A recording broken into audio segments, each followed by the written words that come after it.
Modern जिठानी। विजय अपने परिवार के साथ एक छोटे से शहर रामनगर में रहता था। उसके 2 बेटे थे, किशन और कुंदन। किशन ने बड़े होने के नाते अपने छोटे भाई को पढ़ा लिखा कर उसकी शादी करवा दी थी। किशन बेटा, कब तक ऐसे जिम्मेदारियों में उलझे रहोगे? अपने लिए भी तो कुछ सोचो। पापा, मैं बस सरकारी नौकरी करना चाहता हूँ। जिस दिन मेरी सरकारी नौकरी लग गई मैं शादी कर लूँगा। बेटा, वैसे तो हम तुमसे कुछ बोलते नहीं, पर अपनी उम्र भी तो देखो। जिम्मेदारियों ने तुम्हारा क्या हाल बना दिया है। अरे आप लोग इतना परेशान मत हो, जल्दी मेरी नौकरी लगने वाली है। कोई ना कोई अच्छी लड़की देखकर शादी भी कर लूँगा। एक तरफ किशन सरकारी नौकरी करने के लिए एग्जाम दे रहा था, वहीं दूसरी तरफ सविता अपनी लड़की के लिए एक अच्छा लड़का ढूंढ रही थी। अरे दीदी, कोई लड़का मिला क्या? हाँ, एक लड़का तो है मेरी नज़र में, लेकिन अभी वो अपनी सरकारी एग्जाम दे रहा है। दीदी, फिर आप ना उसको नज़र में रखना। मेरी लड़की की बात वहीं चलाइए आप। लेकिन लड़का थोड़े छोटे शहर से है, और सोनम को तो तुम जानती हो। अब सोनम चाहे हाँ बोले या ना बोले, शादी तो मैं उसकी सरकारी जॉब वाले लड़के से ही कराऊंगी। तेरी बेटी इतनी आलसी है, टिक भी पाएगी क्या ससुराल में? आलसी नहीं है दीदी, मॉडर्न है मेरी लड़की। नए तौर तरीकों के रहन सहन से चलती है बस। एक तरफ किशन की गवर्नमेंट जॉब लग जाती है, वहीं दूसरी तरफ सोनम की बुआ रेशमा सोनम के रिश्ते की बात किशन के यहाँ तय कर देती है। माँ, आपने मुझसे बिना पूछे मेरी शादी उन गंवारों के घर में क्यों फिक्स कर दी? देख बेटा, उसके पास गवर्नमेंट जॉब है, घर है, पैसे होंगे तो ऐश करेगी, आराम से रहेगी बेटा। नहीं, मैं ये शादी नहीं करना चाहती। ठीक है, एक बार लड़के से मिल तो ले, फिर मुझे बताना तुझे शादी करनी है या नहीं करनी। इससे अच्छा मौका तो मुझे मिलेगा ही नहीं। अच्छा हुआ माँ ने मिलने को कह दिया। अब मैं उस गंवार लड़के से मिलकर शादी के लिए साफ इनकार कर दूंगी। सोनम किशन से मिलने जाती है और उसे अपनी सारी बात बताती है। देखो, मैं तुम्हारी बात समझ सकता हूँ, इसलिए मैं हमेशा तुम्हारा साथ दूंगा। तुम जैसे रहना चाहती हो वैसे रह सकती हो। मैं तुम पर कभी कोई जोर जबरदस्ती नहीं करूँगा। किशन, तुम्हारे घर का जो माहौल है, उस माहौल में मैं कैसे रहूंगी? सोनम, मैं ये वादा करता हूँ कि कोई भी तुमसे कुछ नहीं कहेगा, लेकिन तुम्हें भी एक वादा करना होगा कि तुम मेरे माँ बाप का कभी अपमान नहीं करोगी। किशन, तुम्हारी बातें सुनकर मुझे बहुत खुशी हुई। मैं तुमसे शादी करने के लिए तैयार हूँ। मुझे भी तुम पसंद हो। बस मैं तुमसे यही कंफर्म करना चाहता हूँ, क्योंकि तुम्हारी मर्जी के बिना मैं तुमसे शादी कभी नहीं करता। किशन और सोनम की शादी खुशी खुशी हो जाती है। सोनम बहुत ही आलसी किस्म की लड़की थी। सुबह उठकर नाश्ता बनाना तो दूर की बात, उसे सुबह उठना ही भारी लगता था। जेठानी जी, जरा जल्दी नीचे आइए, हमने चूल्हा जला दिया है। घर की बड़ी बहू के हाथ का हलवा खाने के लिए सब बेताब बैठे हैं। अरे देवरानी, सुबह सुबह इतना हल्ला क्यों कर रही हो? आराम से भी तो बुला सकती हो। अरे बाप रे जेठानी जी, ये क्या पहन रखा है आपने? घर की बड़ी बहू हैं आप, ये सब शोभा नहीं देता आपको। अरे बहू, ये क्या जोकर जैसे कपड़े पहन रखे हैं तुमने? मैंने तुम्हारे लिए सलमा सितारा वाली साड़ी रखी तो थी। माँ जी, इतनी हैवी साड़ी ना बाबा, ना मैं नहीं पहन सकती। मैंने पहनी तो है ना साड़ी, इस पे क्या बुराई है? अरे बहू, ये कौन सी साड़ी हुई? ना तो ये सूट लग रहा है ना साड़ी। तुम बिल्कुल ना जोकर लग रही हो, जोकर। जेठानी जी, आप इस घर की बड़ी बहू हैं, आप ही अब इस घर की इज्जत है, आपको कम से कम ढंग के कपड़े पहनने चाहिए। अच्छा ठीक है देवरानी जी और माँ जी, मेरा आप दोनों से एक सवाल है। आप दोनों सुबह कितने बजे उठते हैं? हम तो भाई सुबह 5 बजे उठ जाते हैं। और इतने सुबह जल्दी इसलिए उठते हैं क्योंकि हम पहले नहाते हैं, तैयार होते हैं, फिर चूल्हा जलाते हैं, तब जाकर कहीं खाना मिलता है। यही तो। आप देखिए, साड़ी के लिए मैचिंग का पेटीकोट चाहिए, मैचिंग ब्लाउज, और तो और मैचिंग का फॉल भी तो चाहिए। सुबह सुबह कैसी बात कर रही हो बहू? अब जिस रंग की साड़ी होगी उसी रंग का मैचिंग का सामान आएगा। जी, और उसी वजह से कई सारे खर्चे होंगे। फिर साड़ी को प्रेस करना होगा, 4 कपड़े पहनने होंगे, फिर वो 4 कपड़े धोने होंगे। जेठानी जी, आप कहना क्या चाहती हो? देखो देवरानी जी, जो कपड़े मैंने पहने ना वो रेडी टू वेयर है, मतलब कि इन्हें खरीदो और डायरेक्ट पहन लो। ना कोई मैचिंग, ना कोई सिलाई, ना कोई ज्यादा खर्चा। 5 मिनट में नहाओ और 5 मिनट में तैयार हो जाओ। बहू, तुम तो बहुत समझदार हो। यह कपड़ा हमारे लिए भी मंगवा देना, हम भी फिर तुम्हें ज्यादा परेशान नहीं करेंगे। सोनम जैसे तैसे अपने आलस को छुपाने का बहाना बना ही देती है कि उसके सामने फिर एक नई मुसीबत खड़ी हो जाती है। जेठानी जी सुनिए ना, बातों बातों में चूल्हा तो बुझ गया, सबको काम पर जाना है, जल्दी से चूल्हा जलाकर हलवा और खाना बना दीजिए। देवरानी जी, आप जाकर बैठे, खाने का इंतजाम मैं कर लेती हूँ। हाँ जेठानी जी, थोड़ा जल्दी करिएगा ताकि किसी को लेट ना हो। हाँ जी हाँ जी। हे भगवान, क्या है ये आफत। इतनी जल्दी मुझसे तो कुछ नहीं होने वाला, ऊपर से ये चूल्हा जलाना, ये तो मेरे बस की बात ना है। अभी के लिए ऑनलाइन ऑर्डर कर देती हूँ, लेकिन एक गैस और सिलेंडर तो मंगाना ही पड़ेगा। सोनम ऑनलाइन खाना मंगवा कर सबको खिला देती है। गरम गरम खाना खाकर घर के सारे लोग बहुत खुश हो जाते हैं। अरे बहू, तुमने तो इतनी जल्दी और इतना स्वादिष्ट खाना बनाया है, मेरा मन ही खुश हो गया। जेठानी जी, खाना तो बहुत गरम गरम था, ये कैसे हुआ? मुझे ना ऑनलाइन खाना मंगवाने पर डिस्काउंट मिल रहा था और सबको लेट भी हो रहा था, तो मैंने ऑनलाइन मंगवा लिया। खाना गर्म था तो तुरंत परोस भी दिया। जेठानी जी, पर इस तरह हम रोज रोज बाहर का खाना खाएंगे तो हमारा पेट तो खराब हो जाएगा। बाहर का खाना हेल्दी थोड़ी ना होता है। नहीं नहीं देवरानी जी, ये खाना अच्छे ढाबे से मंगवाया मैंने, इस खाने से कोई नुकसान नहीं होता। हाँ ठीक है बहू, तुमने आज तो खिला दिया, पर अब बाहर का खाना मत मंगवाना, जो भी बनाओ चूल्हे पर बना लेना। हाँ। अरे ये कहाँ फंस गई मैं, इतना काम कैसे करूँगी? कोई ना कोई बहाना या आइडिया लगाकर गैस तो आज के आज मंगवानी ही पड़ेगी। क्या सोचने लगी जेठानी जी? वो बस यही सोच रही थी कि घर में गैस होती तो हम लोगों का वक्त और पैसा बहुत बचता। वो कैसे बहू? देखिए, मार्केट में ना बहुत सस्ते दामों में फ्रोजन फूड मिलता है। वो क्या होता है? ये ना इजी टू कुक होता है। अगर हमारे पास गैस होगी तो हमें चूल्हा जलाने में मेहनत करनी ही नहीं होगी। जेठानी जी, फ्रोजन फूड को भी तो बनाना पड़ता होगा ना? अरे नहीं नहीं, वो तो पहले से ही बने बनाए आते हैं, बस हमें उन्हें कढ़ाई में डालना होता है और सब्जी तैयार। बहू, तुम तो समय के साथ साथ मेहनत भी ना हो ऐसी तरकीब बता रही हो। मुझे तो बहुत खुशी है कि तुम मेरी बहू हो। सोनम जितनी आलसी थी उतना ही अपने आप को मेहनत करने से बचाने के लिए कोई ना कोई नए रास्ते निकाल ही लेती थी। बहू, आज घर पर ना कुछ मेहमान आने वाले हैं, तुम ऐसा करो कि 2-4 सब्जियां और कुछ मीठा बना लो, और मटर पनीर जरूर बनाना। माँ जी, मटर तो घर में है ही नहीं। अरे यहाँ से 2 किलोमीटर दूर हरिया का खेत है, वहां जाकर मटर तोड़ लो और घर लाकर उसे छिल लेना। हैं? मतलब 2 किलोमीटर दूर जाओ, मटर तोड़ो, फिर घर लेकर आओ, फिर उन्हें छिलो?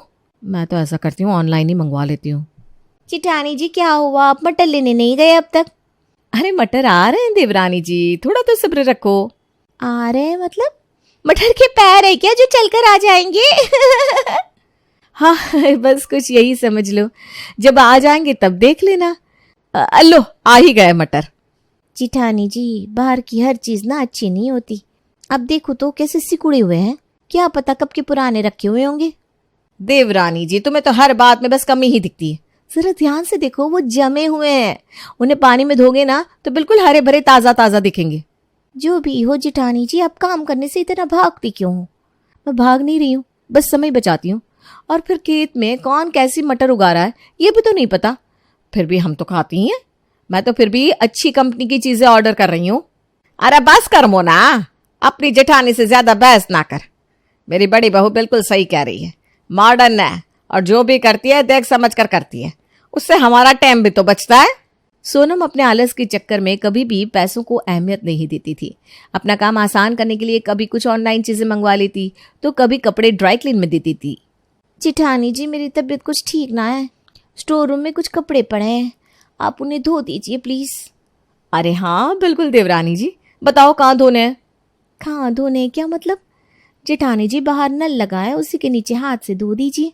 इतने सारे कपड़े हैं, घर में इतने लोग भी नहीं है जितने कपड़े धोने में पड़े। इतने कपड़े धोने में तो मेरी जान को आफत आ जाएगी। कुछ कर सोनम। क्या हुआ, किस सोच में पड़ गई जेठानी जी? अरे कुछ भी नहीं, आप आराम करो देवरानी जी, मैं सब धो लूंगी कपड़े। सोनम सारे कपड़े लेकर ड्राई क्लीन में धुलवा देती है। ड्राई क्लीन वालों से सोनम की सास की एक साड़ी खराब हो जाती है। बहू, तुझे कपड़े धोने नहीं आते क्या? मेरी इतनी अच्छी साड़ी खराब कर दी तूने। मैं तो पहले ही कहती थी इसे घर नहीं लाना चाहिए था, मॉडर्न के चक्कर में मेरे घर को तहस महस करके रखा है। अब साड़ी मुझसे नहीं, ड्राई क्लीन वालों से खराब हुई है, मैंने नहीं धोए कपड़े।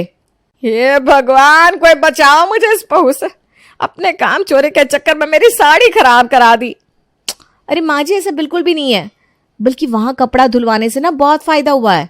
हाँ, दिख रहा है फायदा, साड़ी खराब हो गई, और क्या फायदा होगा इससे ज्यादा? ये साड़ी आपकी 2.5 साल पुरानी है कि नहीं? आपको पता है ड्राई क्लीन वालों से ये साड़ी खराब हुई है तो उन्होंने इसके 1500 रुपए लौटाए, और आपकी साड़ी थी 2000 की। हैं? अरे क्या बात है, तुम तो बहुत समझदार हो बहू, तुमने तो आज भी पैसे बचा दिए। सोनम इसी तरह धीरे धीरे अपनी काम चोरी की वजह से अपने पति के सारे पैसे उल्टे सीधे कामों में खराब कर देती थी। किशन, आज तक मैंने आरओ का पानी पिया है, आपके घर में ये मटका और फिर उसमें मिट्टी वाला पानी, ये पीकर ना मेरी तबीयत खराब होती है। देखो सोनम, कुछ चीज़ें तो एडजस्ट किया करो। हर बात पे सब चीज़ लाना ज़रूरी नहीं होता, पैसों को संभाल कर रखना पड़ता है। ओहो, फिर शुरू हो गए आप। जब देखो पैसा पैसा पैसा, खर्चा गिनवाते रहते हो, लेकिन ये नहीं देखते कि उससे कितना फायदा हो रहा है, कितना टाइम बच रहा है। सोनम, मैं मानता हूँ कि तुम मेरे घर के लिए ही सब कुछ कर रही हो, लेकिन पैसे बचा कर रखना भी बहुत ज़रूरी होता है। इतना कमाते हो ना, उन पैसों का क्या करोगे? मैं 2 चीजें क्या खरीद लेती हूँ, तुम्हारे तो तन बदन में आग लग जाती है। पकड़ो अपने पैसे और रखो अपने पास। सोनम, मेरा वो मतलब नहीं था, तुम बात को समझती क्यों नहीं? पैसा बुरे वक्त में काम आता है। तुम सरकारी नौकरी करते हो किशन, मुझे मत सिखाओ। मैं जानती हूँ तुम्हें कितने पैसे मिलते हैं और कितने नहीं। कुछ समय बाद किशन सोनम को कुछ पैसे रखने के लिए देता है और उसे समझा देता है कि ये पैसे किसी भी हालत में कहीं भी खर्च नहीं होने चाहिए। अरे माँ, बुआ का फोन आ रहा था, कोई बात है क्या? तेरी बुआ तुझसे मिलने आई है। वैसे भी इतने दिन हो गए तुम मायके भी नहीं आई। समय निकाल के आजा बेटा, बुआ से मिलना भी हो जाएगा। माँ, तुम जानती हो ना, यहाँ से आने के लिए 10 ऑटो बदलने पड़ते हैं, तब कहीं जाकर घर पहुँचना होता है। अच्छा, ऑटो बदलना पड़ता है तो क्या घर नहीं आएगी? माँ को भूल जाएगी? ऐसी बात नहीं है माँ। अच्छा ठीक है, चलो मैं निकलती हूँ, थोड़ी देर में पहुँच जाऊँगी। बुआ को रोके रखना। ठीक है, जल्दी आ जा, हम तेरी राह देख रहे हैं। सोनम 10 ऑटो बदलकर जब तक अपने घर पहुंचती है, उसकी बुआ को काफी लेट हो जाता है, इसलिए वो बिना मिले ही वापस चली जाती है। अब क्या करने आई है? अरे बताया तो था फोन पर कि बहुत ऑटो बदलना पड़ता है ससुराल से मायके आने के लिए। हाँ, तेरा पति तो सरकारी नौकरी करके भी गरीब है ना, जो एक कार भी लेकर नहीं दे सकता तुझे। माँ, किस तरह की बात कर रही हो तुम? चाय पीना है तो पी, वरना जैसे आई है वैसे वापस लौट जा। अपनी माँ की बातें सुनकर सोनम को इतना बुरा लगता है कि किशन के दिए हुए पैसों से कार खरीद कर लाती है। अरे जिठानी जी, क्या बात है, आपको बहुत बहुत बधाई हो। अरे किस बात की बधाई दी जा रही है, मुझे भी तो बताओ कोई। अरे जिठानी जी ने कितनी बढ़िया कार खरीदी है। अरे बहू, ये तूने बहुत अच्छा काम किया। अब कम से कम कहीं जाना होगा तो 10 ऑटो तो नहीं बदलने पड़ेंगे। अब तो मुझे भी तुम घुमाओ कार से। अरे भाई, मेरी बीवी की कार है, मेरा घूमना तो बनता है। सबको घुमाऊंगी, और ये कार मेरी नहीं, आप सबकी है। सोनम की कार से घर में सब खुश हो जाते हैं। कुछ दिनों बाद किशन सोनम से अपने दिए हुए पैसे वापस मांगता है। सोनम, जरा वो पैसे निकाल कर लाना, कुछ वक्त पहले मैंने तुम्हें दिए थे ना रखने के लिए। अरे कौन से पैसे, कैसे पैसे? अरे भैया, ऐसा क्या कर रही हो? कुछ दिन पहले मैंने तुम्हें पैसे दिए थे और समझाया था कि उन्हें छूना मत, कहीं वापरना मत। अरे उन पैसों की तो कार लेकर आई मैं। क्या तुम्हारा दिमाग ठिकाने पर है? तुमने उन पैसों से कार ले ली? अरे कार ली है, कहीं बेफिजूल में खर्च नहीं किए हैं। मैंने तुम्हें समझाया था कि उन पैसों को हाथ भी मत लगाना, वरना हम रोड पर आ जाएंगे। तुम्हें इतनी छोटी सी बात भी समझ में नहीं आती? अरे ऐसा भी क्या कर दिया मैंने उन पैसों से? ऐसे गवारों वाली जिंदगी जीने से अच्छा था कि उन पैसों से सामान खरीद ले। सोनम, पहली बात तो तुम तमीज से बात करो, और बात पैसों की हो या ना हो, उन्हें संभाल कर रखने की होती है, ताकि कभी मुसीबत में पड़े तो वो हमारे काम आ सके। अरे तो सरकारी नौकरी किस लिए करते हो? सरकार के हाँ मिलाने के लिए या सरकार के पीछे कुत्तों की तरह दुम हिलाने के लिए? तुम्हें पता भी है कि वो पैसा था किसका, कहां से आया था? तुम्हारे मन में आया और तुमने उठाकर कार के लिए वो पैसा इस्तेमाल कर लिया। कहां से आया था पैसा? सरकार ने वो पैसा एक मिशन के लिए दिया था, लेबर को देने के लिए। अगर वो हड़ताल पर चले गए ना तो मरते रहना भूखे प्यासे। सोनम को अब अपनी गलती का एहसास होता है। वो अपना आलस छोड़कर सच में स्मार्ट वर्क करने की ठान लेती है। स्मार्ट वर्क से अपने पति के पैसे भी पूरे करने की कोशिश करती है। देवर जी, आपके दोस्त के पास गैस की एजेंसी है ना, आप एक काम करिए ना, अपने दोस्त से कुछ गैस लेते आइए। उन गैस को हम बेचेंगे और आपके दोस्त का मुनाफा भी करवाएंगे। पर भाभी, उससे हमें क्या फायदा होगा? हम जितनी भी गैस बेचेंगे उसमें जो भी प्रॉफिट होगा उसका 20% हम आपके दोस्त को दे देंगे। अरे भाभी, ये तो बहुत अच्छी बात है। मैं अभी अपने दोस्त के पास जाकर गैस लेकर आता हूँ। देवरानी जी, आपके पास कपड़ा सिलने की मशीन है ना? हाँ जिठानी जी, लेकिन मशीन का आप क्या करेंगी? आपको पता है, आप उसे घर के बाहर रख सकती हैं। जिसे भी अपने कपड़े सिलने हो वो मशीन को चला सकता है और कपड़े सिल सकता है। पर इससे फायदा क्या होगा? आप मशीन चलाने का रेट रखिए। आधे घंटे मशीन चलाने का 50 रुपया, 1 घंटे मशीन चलाने का 75, दिन भर मशीन चलाने का 300 रुपया। मशीन तो हमारी है, इसलिए उसका पैसा हमें मिलेगा बिना कुछ खर्च किए। सोनम, अगर शुरू में तुमने आलस ना किया होता और पैसे बर्बाद ना किए होते तो हम आज कहाँ होते। अपने आप को तुमने बढ़ाया होता तो हम भी आज बहुत आगे होते। तुम घर की हर एक चीज़ और ज़रूरत को अपने दम पर खरीद सकती। तुम्हें मेरे पैसों का मोहताज होने की कोई ज़रूरत ही नहीं पड़ती। मुझे अपनी गलतियों का एहसास है। मैंने आलस करके हमेशा खुद का नुकसान किया है। पर जेठानी जी, आपको एहसास हो गया, यही बहुत अच्छी बात है। पहले ना सही, अभी तो आप सही रास्ते पर चल रही हैं। बहू, जो तुम कर रही हो ना, उसके लिए मैं बहुत खुश हूँ। पर याद रहे कि पैसों की अहमियत जितनी है उतनी ही होती है वक्त की। तुम आज पैसा और वक्त बचाओगी तो कल तुम्हें वक्त और पैसा बचाएगा। तुम्हारे मुसीबत में पैसा काम आएगा। जी, और अब इस बात को मैं हमेशा याद रखूंगी। एक गलती ने मेरी आंखें खोल दी है। सोनम अपने आप को बदल लेती है। ये सब देखकर सोनम की सास को भी गर्व महसूस होता है कि उनकी बहू मॉडर्न के साथ साथ एक स्मार्ट वर्क करने वाली लड़की है।